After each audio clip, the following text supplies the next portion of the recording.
नमस्कार, पूनम की आवाज चैनल में आपका स्वागत है। चलिए शुरू करते हैं आज की बहुत ही ज्ञानवर्धक, रोचक और मनोरंजक कहानी। राक्षसों के गुरु शुक्राचार्य की पुत्री देवयानी के प्रेम प्रसंग और विवाह की यह कहानी बहुत ही रोचक है।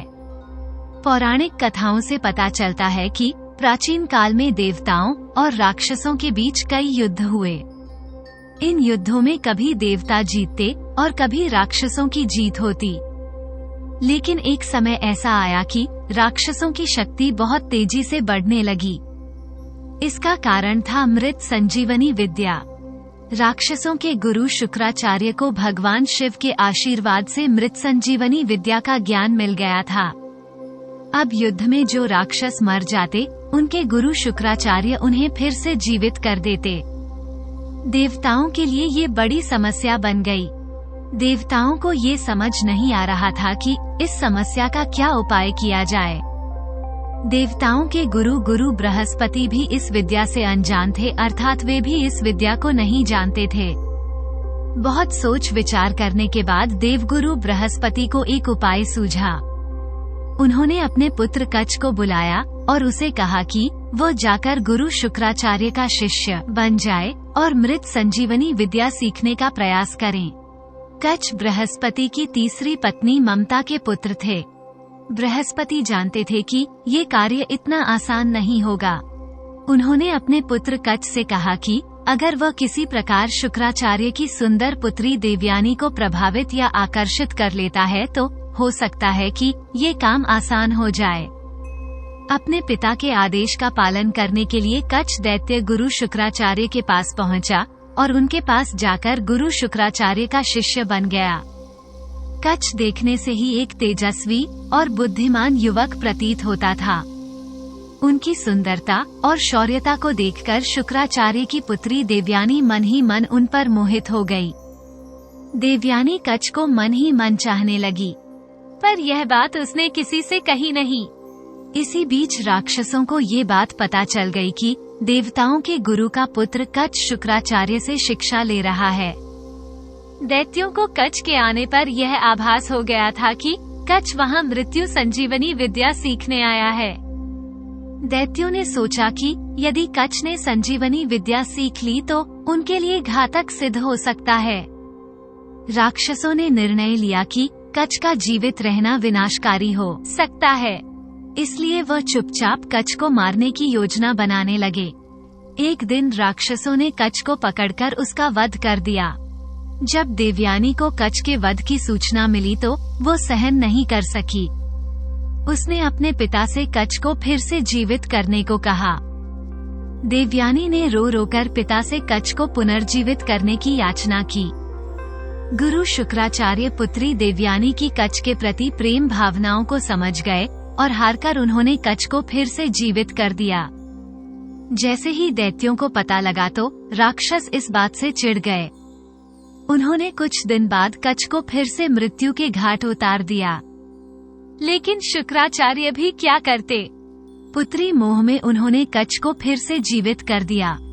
ये देख अब तो राक्षस क्रोधित हो गए। उन्होंने सोचा चाहे जो भी हो जाए हमें कच्छ को अपने रास्ते से हटाना ही होगा। उन्होंने तीसरी बार कच्छ को मार डाला। इस बार राक्षसों ने एक चालाकी की। इस बार राक्षसों ने कच्छ को मारकर उसके शरीर को जला दिया और राख को एक पेय पदार्थ में मिलाकर अपने गुरु शुक्राचार्य को ही पिला दिया। राक्षसों ने सोचा चलो अब तो कच्छ की छुट्टी हो गई, लेकिन देवयानी वह कहाँ मानने वाली थी। देवयानी ने जब कच्छ को कहीं न पाया तो वो समझ गई कि क्या हुआ होगा। देवयानी ने फिर से अपने पिता शुक्राचार्य से विनती की कि वो कच्छ का पता करें। शुक्राचार्य महान ऋषि थे। उन्होंने अपने तपोबल की शक्ति से कच्छ का आवाहन किया तो उन्हें खुद के पेट से कच्छ की आवाज आई। उन्हें ज्ञात हुआ कि कच्छ उनके अपने पेट में है। शुक्राचार्य दुविधा में पड़ गए। वे समझ गए कि यदि वो कच्छ को जीवित करते हैं तो वो स्वयं मर जाएंगे। तब उन्होंने कच्छ की आत्मा को मृत संजीवनी का ज्ञान दे दिया।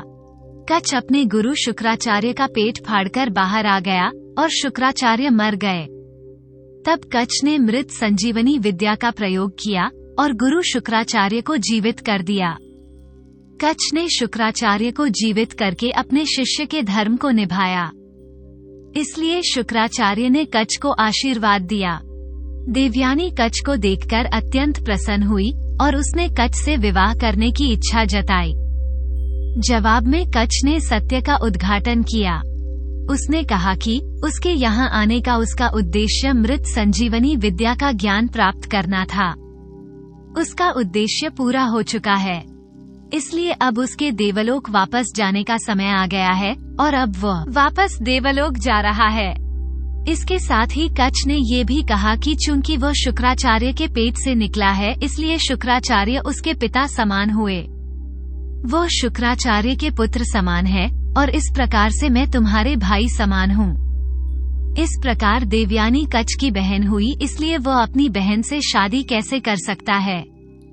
कच्छ के विवाह प्रस्ताव ठुकराने से देवयानी की भावनाओं को ठेस पहुंची। क्रोध और शोक में देवयानी ने कच्छ को श्राप दिया कि वह कभी भी मृत संजीवनी विद्या का प्रयोग नहीं कर पाएगा। कच्छ इस बात से चकित रह गया। चिढ़कर उसने भी देवयानी को श्राप दिया कि वह जिस भी व्यक्ति से विवाह करेगी उसका चरित्र अच्छा नहीं होगा। कच्छ के चले जाने के बाद देवयानी व्यथित मन से जीवन व्यतीत करने लगी।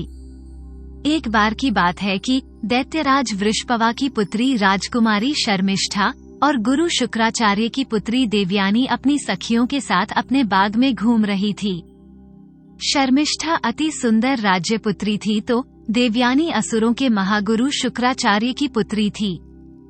दोनों सुंदरता के मामले में एक दूसरे से कम नहीं थी। वे सब की सब उस बाग के एक जलाशय में अपने वस्त्र उतारकर स्नान करने लगी। राजा वृषपवा गुरु शुक्राचार्य का बहुत सम्मान करते थे और उन्हें मुख्य सलाहकार के रूप में नियुक्त किए थे। इसी कारण देवयानी और शर्मिष्ठा में पहचान और दोस्ती थी। जब लड़कियां स्नान कर रही थी तो उस समय तेज हवा चलने के कारण जलाशय के बाहर रखे उनके सूखे कपड़े इधर उधर बिखरने लगे। उसी समय भगवान शंकर पार्वती के साथ उधर से निकले। भगवान शंकर को आते देखकर वे सभी कन्याएं लज्जावश जलाशय से बाहर निकलकर दौड़कर अपने अपने वस्त्र पहनने लगी। जब देवयानी ने नदी से बाहर आकर कपड़े पहने तो गलती से उसने शर्मिष्ठा के वस्त्र पहन लिए। हवा की वजह से सब कपड़े आपस में मिल गए थे, इसलिए देवयानी से यह भूल हो गई। जब शर्मिष्ठा ने ये देखा कि देवयानी ने उसके वस्त्र पहन लिए हैं तो उसने चिढ़कर कहा कि राजकुमारी के कपड़े पहनने से तुम राजकुमारी नहीं बन जाओगी। तुम्हारे पिता मेरे पिता के सेवक ही हैं तो तुम भी सेविका ही हो। देवयानी एक अति सुंदर युवती थी। राजकुमारी के वस्त्र पहनने से उसकी सुंदरता और भी बढ़ गई थी। शर्मिष्ठा भी रूपवती थी, पर उसे देवयानी से स्त्री स्वभाववश जलन हुई। स्नान करके लौटते समय गुस्से और जलन से भरी शर्मिष्ठा ने देवयानी को एक सूखे कुएं में धकेल दिया और अपनी दासियों के साथ वापस नगर आ गई। कुआं बहुत गहरा नहीं था, इसलिए देवयानी बच तो गई, लेकिन वो उस कुएं से बाहर नहीं निकल पाई।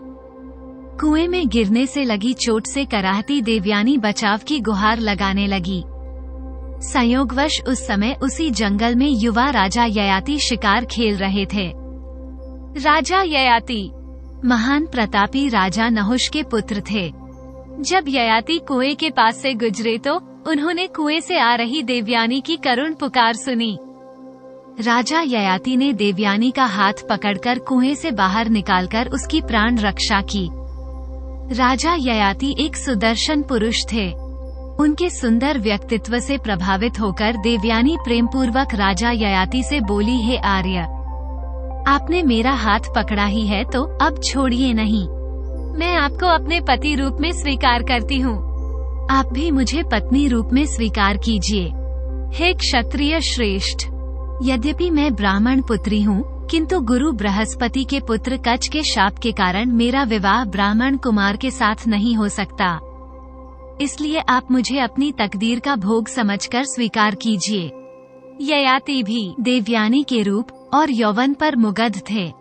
जब उन्हें पता चला कि देवयानी गुरु शुक्राचार्य की पुत्री है तो वो दुविधा में पड़ गए। ययाति ने देवयानी से कहा कि यद्यपि वह देवयानी से विवाह करना चाहते हैं, पर गुरु शुक्राचार्य को ये संबंध स्वीकार नहीं होगा, इसलिए मैं यह विवाह करने में असमर्थ हूँ। ये कहकर दुखी मन से राजा ययाति ने देवयानी से विदा ली। जीवन में दूसरी बार देवयानी का तिरस्कार हुआ। अपमान, दुख, शोक के सागर में डूबी देवयानी वहीं कुएं के पास बैठकर रोने लगी। उधर जब शाम ढले देवयानी जंगल से वापस नहीं आई तो शुक्राचार्य को उसकी चिंता हुई। शुक्राचार्य देवयानी को खोजने निकल पड़े। वन में कुएं के पास जब उन्हें देवयानी मिली तो उसकी हालत देखकर उन्हें बहुत दुख हुआ। देवयानी के कपड़े गंदे थे, कुएं में गिरने के कारण शरीर पर चोट लगी हुई थी और सुंदर मुख आंसुओं में डूबा हुआ था। अपनी प्रिय पुत्री की यह दशा देखकर शुक्राचार्य बहुत दुखी हुए। उन्होंने देवयानी से पूछा कि उसकी इस दयनीय स्थिति के लिए कौन उत्तरदायी है। देवयानी ने राजकुमारी शर्मिष्ठा की बात बताई और कहा कि राजकुमारी ने मुझे एक सेवक की पुत्री कहकर मेरा अपमान किया है। अब मैं यहाँ से तब तक नहीं लूंगी जब तक राजकुमारी शर्मिष्ठा मेरी दासी नहीं बन जाती। राजकुमारी शर्मिष्ठा द्वारा अपनी पुत्री के अपमान के बारे में जानकर गुरु शुक्राचार्य भी क्रोधित हो गए।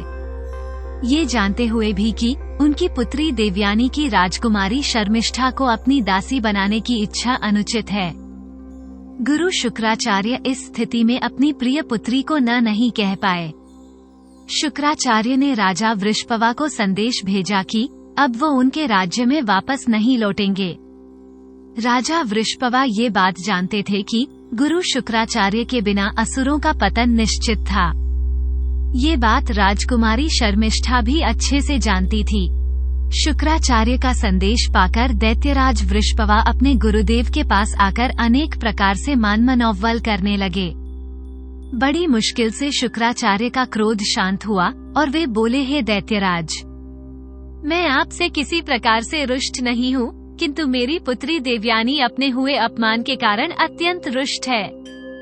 यदि तुम उसे प्रसन्न कर सको तो मैं फिर से तुम्हारा साथ देने लगूंगा। दैत्यराज वृषपवा ने देवयानी को प्रसन्न करने के लिए उससे कहा, हे पुत्री, तुम जो कुछ भी मांगोगे मैं तुम्हें वो प्रदान करूंगा। बताओ तुम्हें क्या चाहिए? देवयानी बोली, हे दैत्यराज, मुझे आपकी पुत्री शर्मिष्ठा अपनी दासी के रूप में चाहिए। दैत्यराज वृषपवा के पास उनकी बात मानने के अलावा कोई दूसरा रास्ता नहीं था। उन्होंने अपनी स्वीकृति देते हुए कहा कि इसके लिए मुझे अपनी पुत्री से बात करनी होगी, क्योंकि उसे मजबूर करना ठीक नहीं होगा। इसके बाद अपने वंश और राक्षस जाति पर आए संकट को टालने के लिए आखिरकार शर्मिष्ठा ने देवयानी की दासी बनना स्वीकार कर लिया। राजकुमारी शर्मिष्ठा देवयानी की दासी बन गई और इसी तरह से दिन बीतने लगे। एक दिन देवयानी उसी वन में घूम रही थी कि उसकी मुलाकात फिर से राजा ययाति से हो गई। देवयानी और ययाति दोनों एक दूसरे को देखकर अत्यंत प्रसन्न हुए। इस बार देवयानी ययाति को अपने साथ लेकर पिता शुक्राचार्य के पास पहुंची और उसने राजा ययाति से विवाह करने की इच्छा व्यक्त की। गुरु शुक्राचार्य ने देवयानी की इच्छा स्वीकार कर ली, लेकिन उन्होंने ययाति के सामने शर्त रखी कि जीवन में कभी भी ययाति की वजह से देवयानी के आंख से एक भी अश्रु बहना नहीं चाहिए। ययाति ने ये शर्त खुशी खुशी मान ली। उन्होंने गुरु शुक्राचार्य को इस बात का वचन दिया। इस प्रकार देवयानी और ययाति का विवाह हो गया। देवयानी से विवाह के बाद राजा ययाति वापस अपने राज्य प्रतिष्ठानपुर आधुनिक इलाहाबाद शहर वापस लौट गए और आनंद पूर्वक जीवन व्यतीत करने लगे। देवयानी के साथ सेविका राजकुमारी शर्मिष्ठा भी आई थी। दासी होने के बावजूद चूंकि शर्मिष्ठा एक राजकुमारी थी, इसलिए उसे भी रहने के लिए एक अच्छा स्थान दे दिया गया था। विवाह के कुछ समय बाद देवयानी गर्भवती हो गई। जब ये बात राजकुमारी शर्मिष्ठा को मालूम हुई तो वो देवयानी से ईर्ष्या करने लगी। शर्मिष्ठा राजकुमारी थी, लेकिन एक दासी का जीवन व्यतीत कर रही थी। राजकुमारी शर्मिष्ठा राजा ययाति के महल के पीछे कुटिया में रहती थी। उसने सोचा कि वो राजा ययाति को अपने सुंदर रूप से आकर्षित करके खुद भी जीवन के सभी सुख प्राप्त करेगी। अपनी योजना के अनुसार एक दिन राजकुमारी शर्मिष्ठा अपने उद्यान में घूम रही थी कि तभी उसका सामना उधर से गुजरते हुए राजा ययाति से हो गया। अब इससे कच के श्राप का असर कहीं या राजकुमारी शर्मिष्ठा की सुंदरता या विधि का खेल, राजा ययाति राजकुमारी शर्मिष्ठा की सुंदरता पर मोहित हो गए। राजकुमारी शर्मिष्ठा तो पहले ही राजा ययाति की ओर आकर्षित थी और यही चाहती थी। इसलिए शर्मिष्ठा ने ययाति से विनती की कि वो उसकी भावनाओं का सम्मान करते हुए उससे विवाह कर ले। इच्छा तो राजा ययाति की भी थी, लेकिन वह ये जानते थे कि इस बारे में देवयानी को पता चला तो वो बहुत क्रोधित होगी। देवयानी को कष्ट हुआ तो गुरु शुक्राचार्य का क्रोध ययाति पर टूटेगा। राजकुमारी शर्मिष्ठा राजा ययाति से कहती है, राजधर्म के अनुसार यह बात जरा भी अनुचित नहीं कि एक राजा एक राजकुमारी से विवाह कर ले तो दूसरा विवाह नहीं कर सकता। अगर दोनों के मन में एक ही भाव हो तो यह अनुचित नहीं है। हम दोनों के मन में एक ही भावना है, इसलिए हमें निसंकोच विवाह कर लेना चाहिए। आखिरकार राजा ययाति शर्मिष्ठा की बातों से निरुत्तर हो गई और दोनों ने गुपचुप गंधर्व विवाह कर लिया। कुछ दिन बाद गर्भवती देवयानी को 2 पुत्र हुए, जिनका नाम यदु और तुर्वसु रखा गया। उधर शर्मिष्ठा ने भी 3 पुत्रों को जन्म दिया। उनके नाम थे पुरु, अनु और द्रोहियों। जब देवयानी को पता चला कि शर्मिष्ठा के पुत्रों के पिता राजा ययाति हैं, तो उसने यह बात अपने पिता शुक्राचार्य को बताई। इस बात से क्रोधित होकर गुरु शुक्राचार्य ने राजा ययाति को श्राप दे दिया कि वो तुरंत ही एक वृद्ध पुरुष बन जाए। जब देवयानी ने देखा कि उसका युवा और सुंदर पति अब एक कुरूप बूढ़ा व्यक्ति हो गया है, तो उसे कष्ट हुआ। देवयानी ने पिता शुक्राचार्य से विनती की कि वो अपना श्राप वापस ले ले। गुरु शुक्राचार्य बोले, बेटी, मेरा श्राप तो वापस नहीं हो सकता। हाँ, अगर राजा ययाति का कोई पुत्र अपनी इच्छा से अपना यौवन राजा ययाति को दे दे तो ययाति फिर से युवा हो जाएगा। भोग में डूबे राजा ययाति का मन यौवन के आनंद से भरा नहीं था। वो बड़े आत्मविश्वास से अपने बड़े पुत्र यदु के पास गया और यौवन देने की बात कही। यदु ने राजा ययाति को मना कर दिया। इसी प्रकार तुर्वसु, अनु, द्रोहियों ने भी ययाति के आग्रह को ठुकरा दिया। अंत में राजा ययाति ने अपने सबसे छोटे पुत्र पुरु से याचना की। पुरु ने खुशी खुशी अपने पिता की बात मान ली और अपना यौवन राजा ययाति को दे दिया। उसी पल ययाति फिर से युवा बन गए और पुरु एक वृद्ध व्यक्ति बन गया। राजा ययाति ने आनंदपुर 100 साल तक यौवन का उपभोग किया।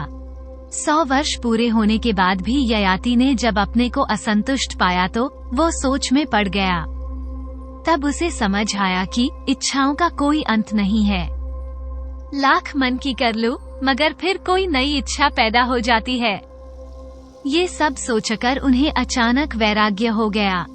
उन्होंने अपनी पत्नी देवयानी से कहा कि हर सुख भोगने से भी कामना उसी तरह बढ़ती है जैसे घी डालने से अग्नि। संपूर्ण पृथ्वी का भोग भी मनुष्य के लिए पर्याप्त नहीं है। वृद्धावस्था आने पर बाल व दांत कमजोर होने पर भी कामना कमजोर नहीं होती। इसलिए अब मैं कामना छोड़कर भगवान में मन लगाऊंगा। ऐसे कामनाओं के पीछे भागना व्यर्थ है।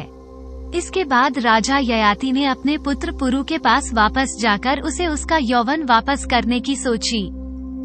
जब पुरु को अपने पिता राजा ययाति की इच्छा पता चली तो उसने कहा, अपने पिता की आज्ञा का पालन करना तो मेरा कर्तव्य था। आप अगर चाहें तो कुछ समय और आनंद भोग करें, मुझे कोई कष्ट नहीं है। राजा ययाति ने अपने पुत्र के मुख से जब ये बात सुनी तो उन्हें बहुत ग्लानि हुई। राजा ययाति ने पुत्र पुरु से अपनी वृद्धावस्था वापस लेकर उसकी युवा अवस्था लौटा दी। राजा ययाति अपने पुत्र पुरु की उदारता से बहुत प्रभावित हुए और सबसे छोटा होने के बावजूद उन्होंने पुरु को अपना उत्तराधिकारी घोषित कर दिया। फिर से वृद्ध रूप में आकर राजा ययाति, देवयानी और शर्मिष्ठा के साथ राज्य छोड़कर वन में तप करने चले गए और उन्होंने स्वर्ग की प्राप्ति की। आगे चलकर राजा ययाति के 5 पुत्रों ने 5 महानतम वंशों का निर्माण किया।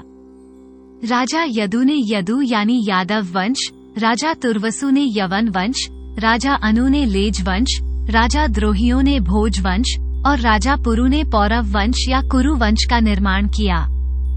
कहानियों के और तमाम शास्त्रों के जरिए ये बताया जाता है कि गुरु शुक्राचार्य दैत्यों के गुरु थे, लेकिन दैत्यों के गुरु शुक्राचार्य काफी तेजस्वी और ज्ञानी होने के बावजूद दैत्यों के गुरु कैसे बने इसके बारे में ज्यादातर लोगों को जानकारी नहीं है। एक पौराणिक कथा के जरिए आज हम आपको इसके बारे में बताते हैं।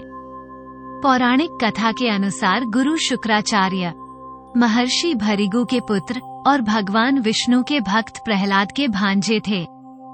महर्षि भृगु की पहली पत्नी का नाम ख्याति था, जो उनके भाई दक्ष की कन्या थी। महर्षि भृगु को ख्याति से 2 पुत्र और एक बेटी लक्ष्मी का जन्म हुआ। उन्होंने लक्ष्मी का विवाह भगवान विष्णु से कर दिया। एक कथा के अनुसार गुरु शुक्राचार्य का जन्म शुक्रवार को हुआ था, इसलिए महर्षि भृगु ने इनका नाम शुक्र रखा था। जब शुक्र थोड़े से बड़े हुए तो उनके पिता ने उन्हें ब्रह्मा ऋषि अंग्रेजी के पास शिक्षा के लिए भेज दिया।